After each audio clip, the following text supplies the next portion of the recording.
Salut à tous, on se retrouve aujourd'hui pour la partie 1 des nouveautés Star Wars. Dans cette vidéo, nous allons parler des séries à venir pour les prochaines années. Allez, c'est parti. Tout d'abord, commençons avec la série d'animation qui suit Star Wars The Clone Wars. Je veux bien sûr parler de Bad Batch. Pour les personnes qui ne savent pas qui est la Bad Batch, je vais vous expliquer. La Bad Batch est un groupe composé de 5 clones génétiquement modifiés qui font des missions que des clones ordinaires ne pourraient pas faire. Après l'Ordre 66 et l'extermination des Jedi ainsi que la République Galactique, l'Empire s'installe dans la galaxie et les clones ainsi que la Bad Batch sont contraints de retrouver de nouveaux buts car ils étaient créés pour la guerre et maintenant que celle-ci est terminée, ils doivent refaire leur vie. Chronologiquement, la série va se situer après The Clone Wars et la revanche des Sith et avant Rogue One et un nouvel espoir, donc entre l'épisode 3 et l'épisode 4 de la saga Skywalker. La série arrivera le 4 mai 2021 aux États-Unis et le vendredi 7 mai 2021 en France sur Disney+, et un épisode sortira toutes les semaines. Passons tout de suite à la seconde série. La seconde série que nous allons parler est celle qui hype le plus les fans de Star Wars après qu'ils aient vu l'épisode final de la saison 2 de The Mandalorian. Déjà, si vous n'avez pas vu la série The Mandalorian, je vous conseille d'aller la regarder car vous allez être spoilé dans un instant. Pour ceux qui le savent ou pour les personnes qui s'en fichent d'être spoilés, la seconde série qui arrivera en 2021 n'est autre que la série sur Boba Fett intitulée Le livre de Boba Fett. Et oui, vous l'aurez compris, si je vous ai dit que cette partie contenait du spoil, c'est tout simplement parce que Boba Fett est mort dans l'épisode 6, le retour du Jedi de la saga Skywalker.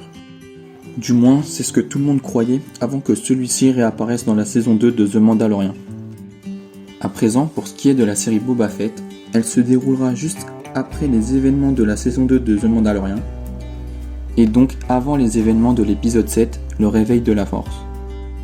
Dans la série, on va suivre les aventures de Boba, comment est-ce qu'il a fait pour survivre au Sarlacc dans l'épisode 6, et que va-t-il faire maintenant qu'il est sur le trône du clan des Hutt.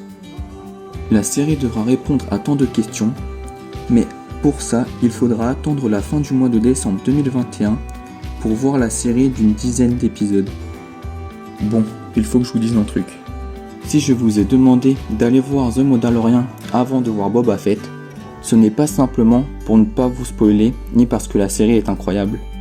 C'est surtout parce qu'une saison 3 va arriver très prochainement et qu'il nous a été dit qu'il faut voir absolument The Mandalorian avant Boba Fett, mais surtout, et là c'est très important, il faut voir la série Boba Fett avant la saison 3 de The Mandalorian, car chronologiquement, la série Boba Fett va se dérouler entre la saison 2 et la saison 3 de The Mandalorian. Bon, petite parenthèse fermée, parlons à présent de la saison 3 de The Mandalorian. La série était prévue pour la fin d'année 2021, mais comme je l'ai dit précédemment, étant donné qu'il faut voir d'abord Boba Fett avant cette saison 3, les producteurs de la série ont décidé de la sortir après, et donc on retrouvera le Mandalorian pour le début de l'année 2022. La prochaine série sera Andor. Dans cette quatrième série qui est prévue pour 2022, on suivra l'un des héros du film Rogue One, le célèbre agent de la résistance Cassian Andor, et cette série mélangera espionnage et missions audacieuses pour redonner espoir à une galaxie qui est sous l'emprise de l'Empire impitoyable. Tout ce que je peux dire, c'est que la série a débuté le tournage à Londres.